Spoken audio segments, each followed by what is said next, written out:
जय मसीह की। मिरियम की आवाज़ इस YouTube चैनल के द्वारा आप सभी को मिलने में मुझे बहुत खुशी हो रही है। आज का हमारा शीर्षक है संकट काल में भी आशीष। हम सब संकट काल में हैं। हमारे पास न काम है, न पैसा है, न खाना है, परंतु इस संकट काल में भी हमें आशीषित रखने का प्रतिज्ञा परमेश्वर करता है।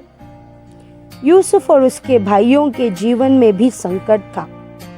उत्पत्ति का 41 से 43वां अध्याय में इसके बारे में हम पढ़ते हैं। फिरौन राजा ने एक सपना देखा। उसने 7 मोटी और सुंदर गायें नील नदी के किनारे घास चरते हुए देखा। फिर 7 दुबली गायें नदी के बाहर आकर इन 7 सुंदर और मोटी गाय को खा गई। तब वह जाग उठा। उसने दूसरा सपना देखा जिसमें अनाज की 7 बालें एक अनाज के पीछे उगी हुई है। वह दिखने में मोटी और अच्छी है। फिर 7 पतली बालें वाले अनाज ने इन मोटी और अच्छी वालों को खा लिया। फिरौन बहुत परेशान था। उसने मिस्र के सभी जादूगरों और सभी गुणी लोगों को अपने सपने का स्पष्ट या व्याख्या करने के लिए बुलवाया, किंतु कोई भी उसकी व्याख्या न कर सका। तब दाखमधु देने वाले नौकर ने फिरौन को यूसुफ के बारे में बताया और राजा ने यूसुफ को बुलाया। यूसुफ फिरौन के सामने खड़ा हुआ और उसे अपने सपने के बारे में पता चला। तब यूसुफ उत्तर देते हुए कहता है कि परमेश्वर ही फिरौन के लिए शुभ वचन दे। यूसुफ सपने की व्याख्या करता है। ये दोनों सपने एक ही अर्थ रखते हैं। 7 अच्छी गायें और 7 अच्छी अनाज, 7 सुकल और अच्छे उपज की वर्ष है, और 7 दुबली तथा 7 बुरी अनाज की बालें 7 अकाल के वर्ष है जो होने वाला है। परमेश्वर ने फिरौन को उसके बारे में बताया है। 7 सुकाल के वर्ष होंगे तथा 7 अकाल के वर्ष होंगे। अब फिरौन एक ऐसा व्यक्ति को चुने जो बहुत चुस्त और बुद्धिमान हो और उसे मिस्र देश का प्रशासक बनाए। हर व्यक्ति 7 अच्छे वर्षों में जितना भोजन उत्पन्न करे उसका 5वां हिस्सा दे, ताकि सारा भोजन इकट्ठा कर सके और देश अकाल की समस्या में न पड़े। फिरौन ने कहा, क्या यूसुफ जैसा कोई व्यक्ति है जिसमें परमेश्वर का बुद्धि और आत्मा है? और फिरौन राजा अपनी राज्य की मुहर वाली अंगूठी यूसुफ को दिया और उसे राज्य के दूसरे श्रेणी का स्थान दिया।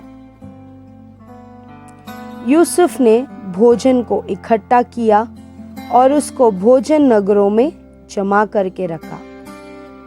इतना भोजन इकट्ठा किया गया कि उसके वजन को भी आंका न जा सका।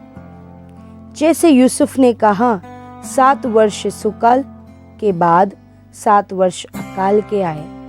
जब लोग राजा के पास गए तब राजा ने उन्हें यूसुफ की आज्ञा के अनुसार करने को कहा। यूसुफ भोजन नगर को खोलकर लोगों में भोजन बांटने लगा। अकाल पूरे देश में फैल चुका था। याकूब को पता चला कि मिस्र देश में भोजन था। अपने बेटों को मिस्र में जाकर भोजन लाने के लिए कहा। यूसुफ के भाई उसे नहीं पहचान पाए, लेकिन यूसुफ ने उन्हें पहचान लिया जब वह भोजन खरीदने के लिए आए। उनके सामने एक अजनबी होने का नाटक किया। उसके बाद बहुत सारी बातें हुई है, लेकिन अंत में यूसुफ उसके भाइयों को झोले भरकर उन्हें वहां से घर भेजा। हमें इस छोटी सी घटना से क्या सीख मिलती है? मिस्र के लोगों को आशीष करने और संकट काल में उन्हें संभालने के लिए परमेश्वर ने यूसुफ को चुना। यूसुफ नहीं जानता था कि इसकी कठिनाइयां के द्वारा प्रभु उसे बहुतायत के लिए आशीष बना रहा है। संकट काल में भी प्रभु ने अपने लोगों को नहीं छोड़ा, आने वाली चीजों के बारे में बताया और उन्हें आशीषित और संकट के लिए तैयार किया। अपने चुने हुए को उनके पास भेजा। यूसुफ मिस्र का प्रशासक था, इस कारण उससे दूर देश में रहने वाले उसके परिवार के लिए वह भोजन दे सका। संकट के कारण यूसुफ, उसका परिवार और देश भी नष्ट हो सकता था, परंतु प्रभु की अनुग्रह ने संकट काल में भी एक आशीष का मार्ग खोल कर दिया। वही प्रभु इस संकट काल में भी आपको आशीषित रखेंगे।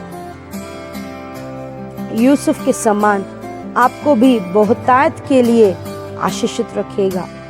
इस संकट काल में भी प्रभु आपको और आपके परिवार को संभालेगा और आपके द्वारा बहुत लोगों के लिए आशीषित उपयोग करेगा। Man, God bless you and thank you.